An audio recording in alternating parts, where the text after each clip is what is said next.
everybody, and welcome to the Compliments Wrap-Up episode for episode 67 of the Dice That Bind Us. And boy, what fun we had with that episode. There was some role play, there was some fun stuff, there was some dramatic thing at the end. It's fine. It's all good. We're gonna hop into complimenting each other because it's a good positive vibes day today. We're gonna pass on those positive vibes to other people. So, my friends, let's go first. Sure. I'm going to compliment Illy for their impromptu character building moment of popping back into the prime material to simulacrum their childhood friend back from the dead. I think that's going to be very interesting when we finally get to see it happen. So I'm looking forward to that. And I think the way you were trying to set it up, and if you only had 2 more hours, you would have been able to get it. And, I'm really excited, like I said, to see what happens with that. So, yeah, definitely you get the shout out from me today for that. So thank you very much for that. For myself, I'm going to use those cursed words. I didn't really do a whole lot today. Because I was allowing other people to shine. So, my compliment to myself is that I can let others shine without things having to be about me and enjoy the story as it unfolds. Zach. I don't know if this is allowed, but I want to give my compliment to Alex with the thinking up our challenges on the fly, regardless of the fact that one of them was rock, paper, scissors, and one of them was an auto win. Like just running with our ideas, and then like Ileana and Argus doing it in the room, like the before they go into the room prepared for them. They're just like, you know what? No, we know what we're doing. We're friends. We're just doing it right here and now. Fuck that. And Argus playing red light, green light, and you just going with it a little bit, give him a little flair for his creativeness and just rolling with everything that rolled out to you today. And it made the first part enjoyable. So, like, hats off. I know we don't do it enough sometimes during those episodes, but you today it really came through because you said like I had to think of it on the spot. Like we gave you a game and you just had to do with what we talked about, and you came up with it. So, and it was a good match. Mm-hmm.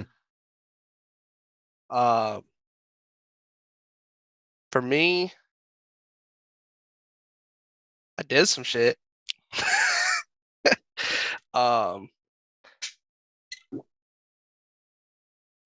My Chaos Gremlin's back. And I feel like it would have been 100% what he did because he left mad because he wasn't strong enough. But also he knows what's coming next. He knows why we're getting the items we're getting. And yes, my research target was gone. So what better thing to do than work on the things that only I have in the way that I got them. So I'm glad that we weren't just dragged back kicking and screaming, quote unquote. Like I said, I wouldn't have fought back once I realized I couldn't do what I wanted to do on the material plane. But it's not like I could have just asked for a ride back at any point in time. So it was, okay, this is what I have. I was told that Lysander told BB to keep areas safe, so it's fine if I do this. And I'll sit at the entrance to the temple, so if anything does come, it will go through me to get to whatever's inside. So, and that's just what I went with that, and nothing happened. So we're good there. I was half tempted to find one of those 3 people. There's one of the 2 people remaining coming to this druid temple and devil's head falling at my feet. I don't know. Alex has a crazy mind. So I'll pop it over to Devin and Ileana down there. So this episode was really fun. It was a lot, and we were all playing our own characters, and I think we all did really good. Like, Garagag, I can't wait to see what you wanted that immovable rod for. Like I just asking for this, for this you can find it anywhere, and like in this huge vault. Like I want this, and like it just goes back to like to the bag of flour. Like, what are you going to use this for? I'm super excited to see. Um, August just hop right back into the whole like chaos, and like you're just in the character again. I'm really sorry I didn't do the dance off. Really sorry, but The Boulder Parchment Shears was going to be my next suggestion anyway. So but yeah, I think when you do that, it's gonna be fun to watch too. And I guess for myself, Ilia's just fun to play.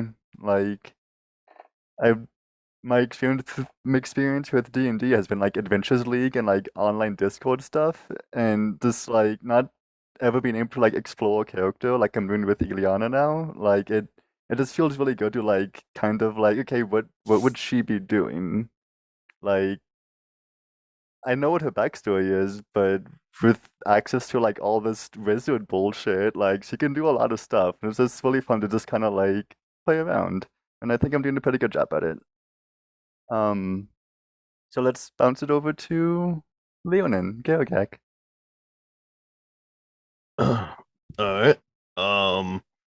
Someone else. I was gonna actually give it to Rob. I really liked Argus just being chaotic and just right up on my shit all the time with the box. Come on, man, open that box. Take the box. Take the box, man. Open it. Open it. Come on, open it. Do it now. That was really funny and very in character. And then for myself, I kind of liked how Leonin's different than Garagak. Like I'm making Leonin to be able to do what Garagak can't. Leonin was ready to kill a man. Yeah. He's the same in a lot of ways, but different. It's the mask Garagak can put on to do the things that need to be done that he can't. And I got to do a little express that a little bit today. And that was fun. And then I think Dash. Are you the last one? Yep. I'll toss it to Dash. Back to the custom. For me, it took a little bit to get back into Lysander, like more than I thought it would, because we've just had those several, I guess, at this point, weeks of like puzzles, riddles, challenges, don't know who you're going to be. And so it was kind of like putting on a pair of shoes you haven't in a while of just like, oh yeah, okay, I get this, but also kind of got to relearn how to walk in them for a little bit. So it was cool to, as this kind of progressed, to roll into that and kind of find myself getting comfortable in Lysander again. For others, kind of echoing what you said, I love the kind of like psychological change you're giving this like Leona to Garagak shift, because it's still Garagak, but like you said, it is the things that Garagak doesn't let himself do. It was just like, I can't. This is for my friends. I'm a good guy. I'm a happy guy. It's whatever. And then you kind of put on this suit and be like, I'll fucking kill a guy to make sure we win. It's like, hey, I'm going to wreck shit. I'm going to do what needs to be done. And it's just like, oh, this is serious mode, Garagak. And we're not going to get this very often. But we've had it through the entire Contest of Champions, which is really cool. Yeah. And my my second compliment this evening is going to go to Alex. Like, this entire session was absolute emotional weight, wild whiplash for me. Like the mixture of like the end of the Contest of Champions, which was silly and fun, and a fucking race to get a hat, and Rochambeau to I got my god power. I did not expect that to happen. And then the weight of, like, you and I talk. I had the extent of a hint of, this is big. This is a big event. People are going to know you're here. But I did not expect a single ounce of this. Is like, no, people were turned to paste. They're absolutely destroyed. We need all of you here. We need to restructure this thing. To the weight of, yeah, you can leave, but if you do, I cannot guarantee what is going to happen to you. To like, I mentioned a little bit in the like 47 seconds we had in between recording of episode and recording of this, of my heart physically dropped when I realized who that was and who we were going to be fighting.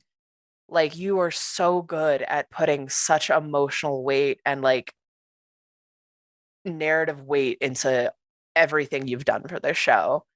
And the whiplash on that was perfect. Of just like, yeah, it's a big challenge. We're going to do this cool thing. You're in the body of a dragon to holy shit, you're fighting Xerxes now.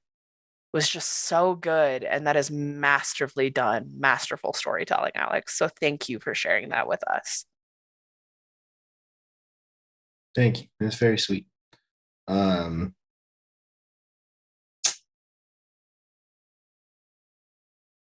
Yeah. So I got complimented twice, and I barely ever get complimented once when doing this shit. So yeah, 3 off a little bit. I don't take compliments well generally. So I'm processing. You got this. Learning how to say thank you and shit, right? Like, yeah. That's why we do this. Yeah. Zach, Krista, seriously though, thank you. It means a lot. I'm glad that you guys enjoy the stuff that I do. Devin, I know so little about Ileana. And so you were like, I'm going home. And I was like, where is that? I don't know where that is. You're like, oh, it's this. And I was like, okay, cool. Did they send you a backstory? A very, very loose one. Right when Ileana came in, was like, I'll get you more details. That I just never followed up. That's on me too. Like, I never followed up about it. But it was like, yeah, we'll get to it. And then like the story since Dandyland has just been kind of like go. So there really hasn't been a lot of like time for like you guys. Like, we did a lot of travel episodes, we did a lot of that kind of stuff where it wasn't super important. And we had other like character backstory stuff, and there was everything with the assassin and Olan and all that kind of stuff. So it was just like kind of pulling. There was not a lot of time to like delve into character backstory shit. So it was like, oh, you're cool, you're going home. Okay. Oh, okay, we're visiting graves. Oh, also there's this kid. And I was like, cool, there's a kid. And you're like, oh, I'm gonna steal a bone. And I was like, ooh, what? And they're like, yeah, I'm gonna make a clone of the kid. And I was like, what? And no, it was amazing. I like that you're finally delving into Ileana and you're finally bringing the character to life. And I know I'm just echoing your compliment for yourself, but it's true. Like, it's one of those like it's one of those things that you can tell that you're kind of hitting this comfort level with not only like the character itself, but with like the people around you to feel comfortable enough to explore those kinds of things. Because it is a dark backstory, but you're not doing it in the way that people do dark backstories generally. You're this bright, happy, like uplifting character all this time that nobody really knows has gone through the fucking ringer of stuff. And I'm really proud of the progress you've made as a role player since we started doing all this. You've grown astronomically, and I'm just so proud of you. You're doing wonderful. And just the fucking like, didn't Illy tell Lysander her family's dead? Just the smile and like happy nod of just like, okay. Yeah, my favorite smile of yours that you have, Devin, is when you're proud of yourself. And that was one of those moments where you were like, yeah, I'm doing this thing. And it just fills my heart with so much joy seeing that smile on your face. So thank you for that. Jumping down, Dash.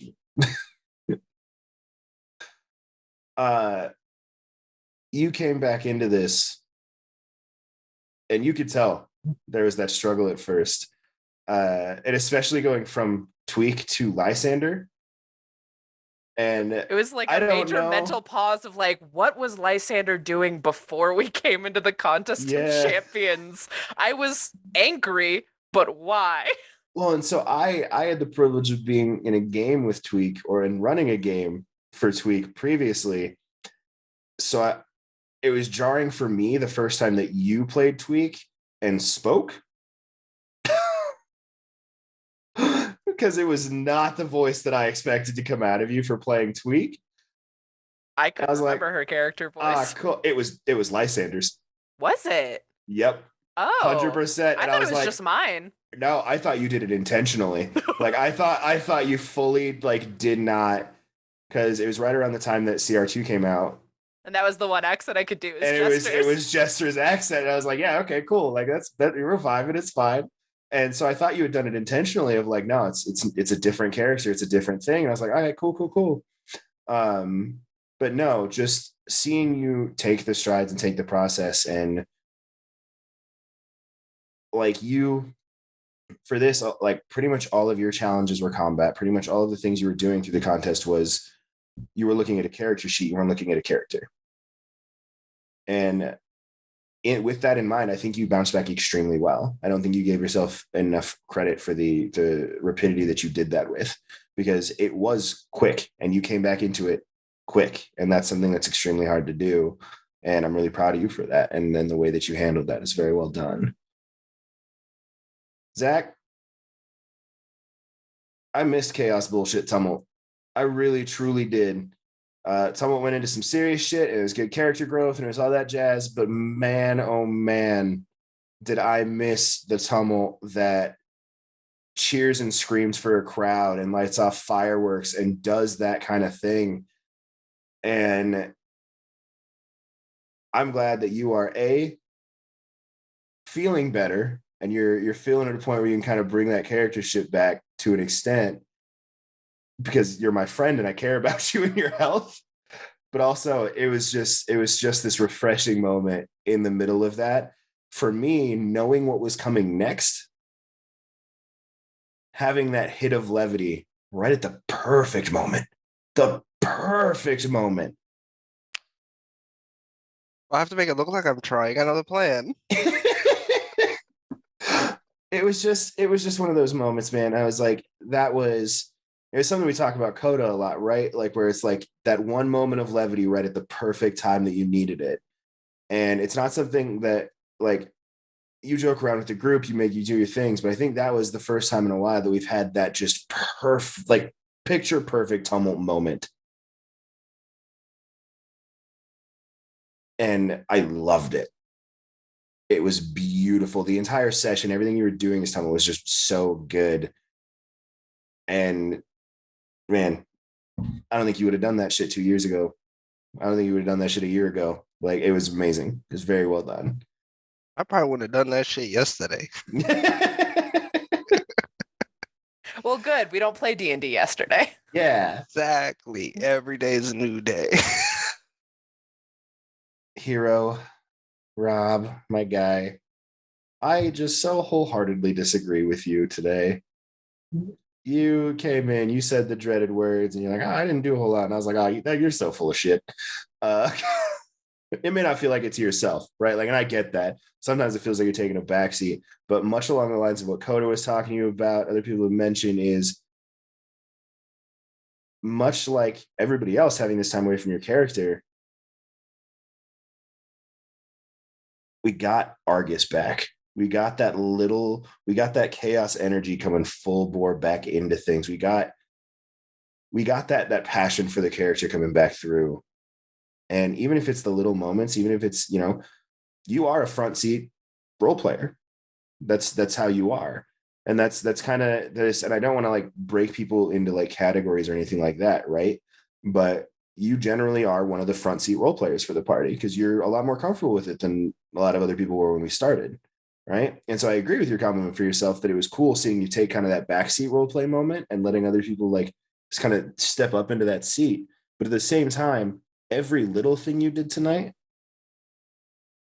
was perfectly in character. It was extremely well done.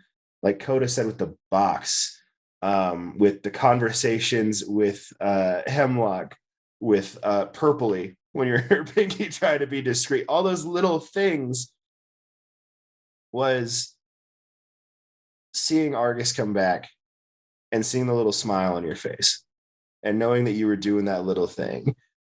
And those are the types of moments that I absolutely adore to see when the front seat role player takes a back seat for a session, is you're still there, you're still on top of it, and you're still making those moments come through for your character. And that is something that is extremely difficult to do and something that you have done extremely well today. So I pat you on the back for that. Coda. I save this for last because it's kind of a weird one. Okay. So don't like don't like freak out about it. Right. Things you did today echoed so hard in me specifically that I was so fucking enamored by Garagak today. The amount of character reflection that you've done with Garagak and coming up with this Leon and having it not be, it's not a bit.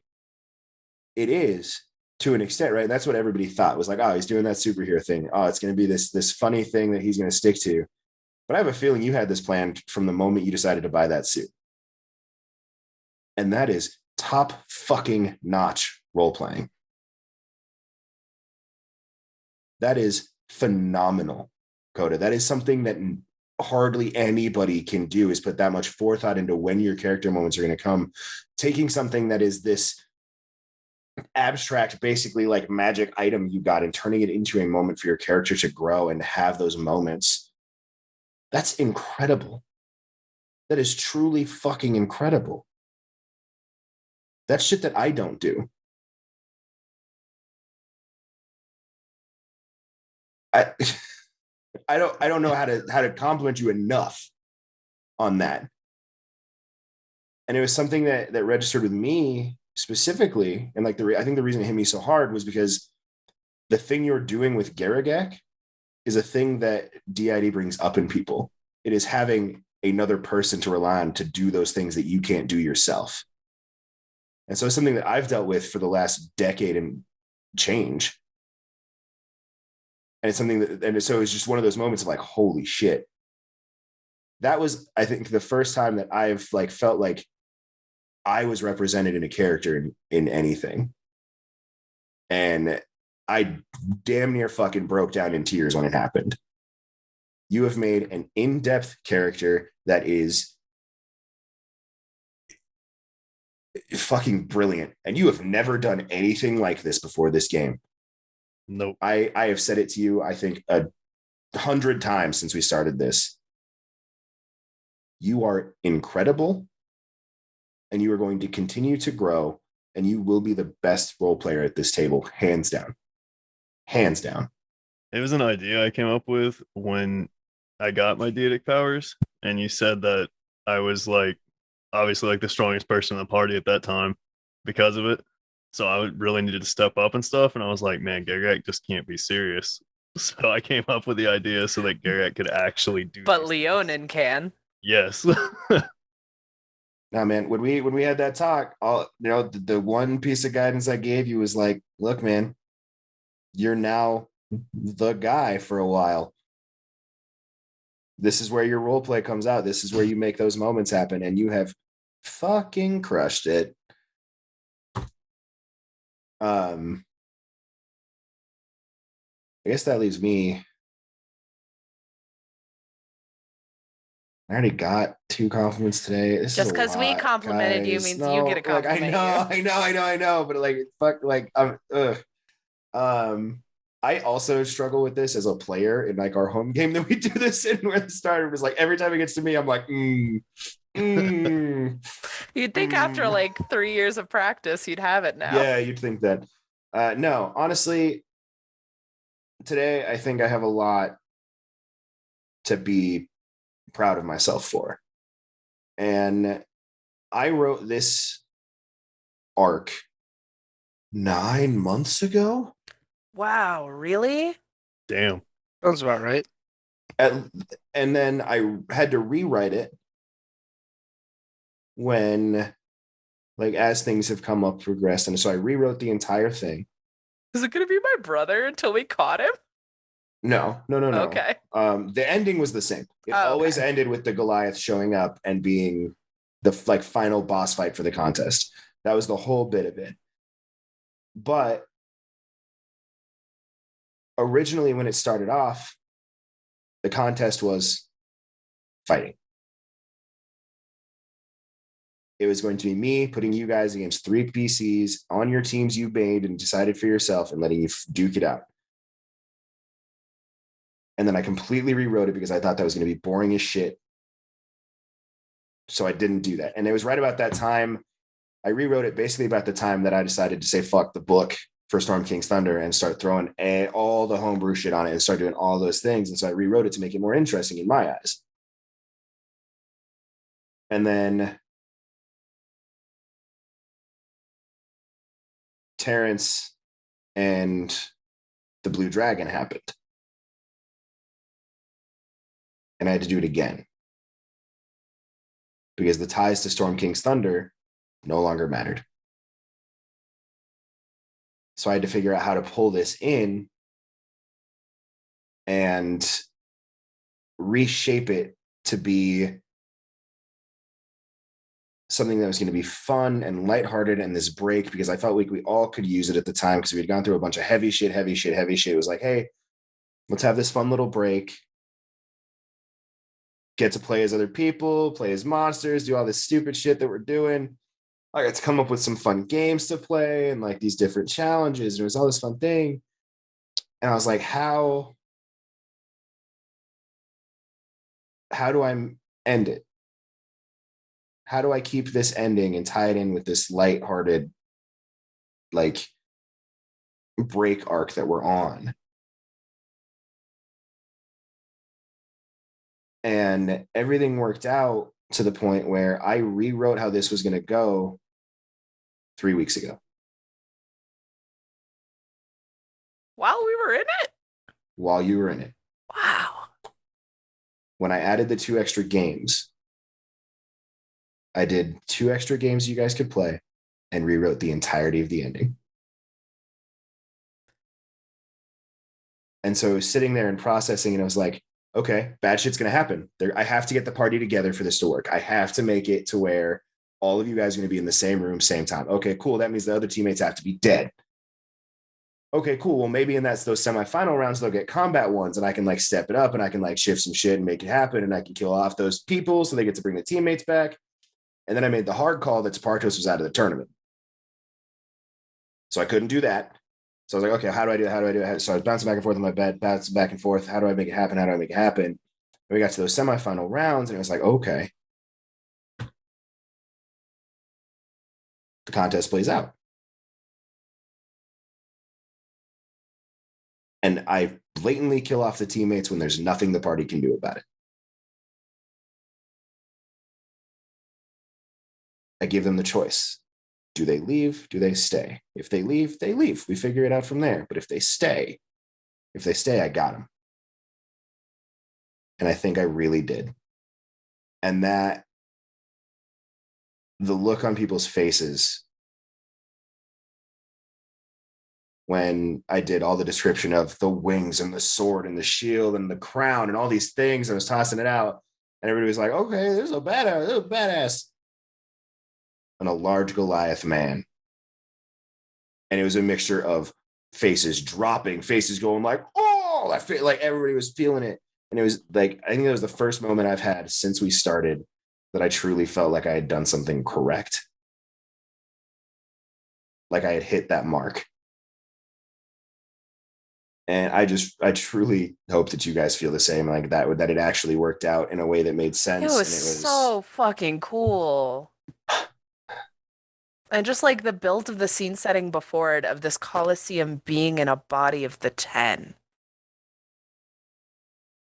And like that even explaining where the fucking aspect came from. And like, To be honest, I thought the skeleton was still going to be alive, and it was going to be like the aspect of the dead, and it was the one that trapped the other aspect. Considering the aspect was in, the treasure vault over there, and it would have been standing guard over it the entire time.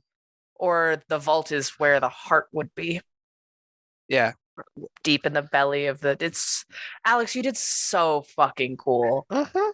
That entire like last 15 minutes was so fucking baller, man.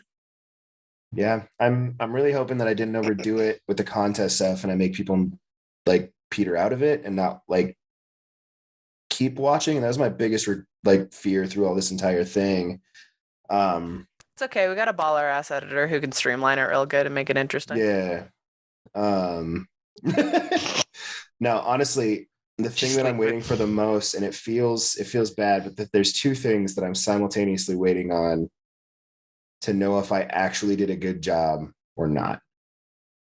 And it's going to be Bo's comment and Whisper's TikTok. Because those are easily our two biggest, most diehard fans of the show. And if I made them happy, if I made them feel something by telling this story, that means I truly wholeheartedly did this right, that I got it right. And I'm glad that you guys enjoyed it. And that honestly is the most important thing to me. Because as long as you guys enjoy this story, that means it's doing a good job. It's just like Kiro told me fucking years and years ago. If I make you guys feel something, I'm doing a good job. And I did. And that matters. But if I can make the audience feel those same things, maybe I actually am cut out to do this shit after all. I talked a lot about myself. I'm really sorry. That was very long-winded. Don't apologize. Love Love you, buddy. you too. Everybody at home, I know that not a lot of people watch these, and I get why, but if these bring even a moment of joy to your life, I'm glad that we do them. I know at least one person watches them specifically when he's having a hard day so that he can see us be positive towards each other to bring some positivity into his life. And that makes it worth it. So thank you all so much for watching. Thank you so much for sticking with us through the story. I hope you're enjoying it. I hope you're having a good time. And as always, we'll see you next Wednesday for another episode of The Dice That Bind Us.